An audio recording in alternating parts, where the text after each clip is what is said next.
Hello friends, this is advocate Rohan K Chauhan. So friends, first attempt में all India bar examination कैसे clear करना है, तो ये कुछ बातें आप जान लीजिए। मैंने लास्ट ईयर AIB 20 का एग्जाम दिया था 2025 में।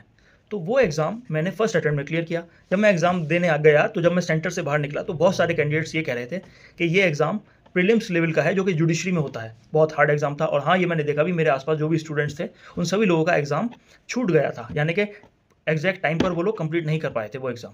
तो टोटल 100 क्वेश्चंस होते हैं जो कि MCQ बेस्ड होते हैं।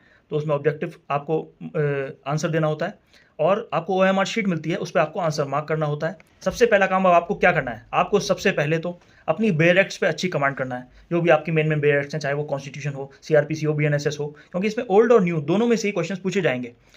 या फिर BNS हो, IPC हो, इंडियन एविडेंस एक्ट हो, भारतीय साक्ष्य अधिनियम हो, तो इन सब को आपको अच्छे से पढ़ना है। इसकी आपको इंडेक्स अच्छे से पढ़नी है, या मेन मेजर सेक्शंस कौन कौन से हैं वो आपको अच्छे से पढ़ना है। फॉर एग्जांपल CRPC में बेल कौन से सेक्शन में आपको पता होना चाहिए, और IPC की बात करूं तो मर्डर कौन से सेक्शन में है, कल्पेबल होमिसाइड कहाँ है, थेफ्ट कहाँ है, और डकैती कहाँ है, थेफ्ट और डकैती में क्या डिफरेंस है, ये बेसिक तो आपको पता ही होना चाहिए। नॉन बेलेबल ऑफेंसेस क्या होते हैं, बेलेबल ऑफेंसेस क्या होते हैं, कॉग्निएबल ऑफेंसेस क्या होते हैं, नॉन कॉग्निएबल ऑफेंसेस क्या होते हैं, कंप्लेंट केस क्या होता है, ये सारी चीज़ें आपको पता होनी चाहिए।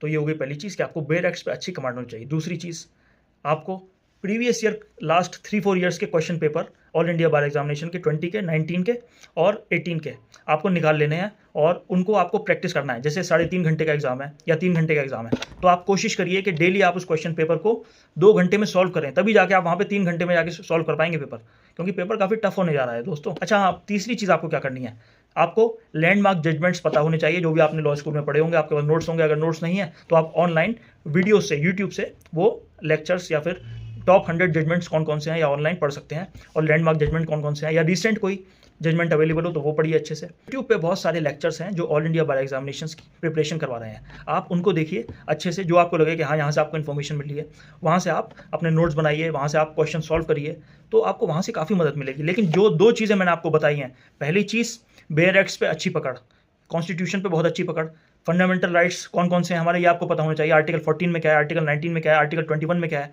सब चीज़ें पता होना चाहिए। फॉर एग्जाम्पल, हमारा कॉन्स्टिट्यूशन इनैक्ट कब हुआ था और लागू कब हुआ था, एनफोर्स कब हुआ था, दोनों में डिफरेंस है। और BNS कब लागू हुआ था, IPC कब लागू हुआ था, आपको ईयर्स पता होना चाहिए। जजमेंट्स के ईयर्स पढ़ के जाइएगा, वो भी आ सकते हैं। तो फ्रेंड्स, ये सारी चीज़ें हैं जो आपको अच्छे से पढ़ना पड़ेंगी डेली।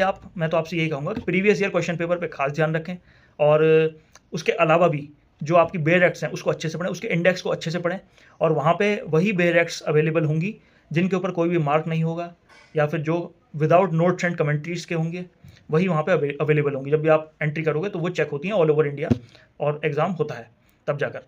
और आप सोचो कि आपने आपके पास बुक्स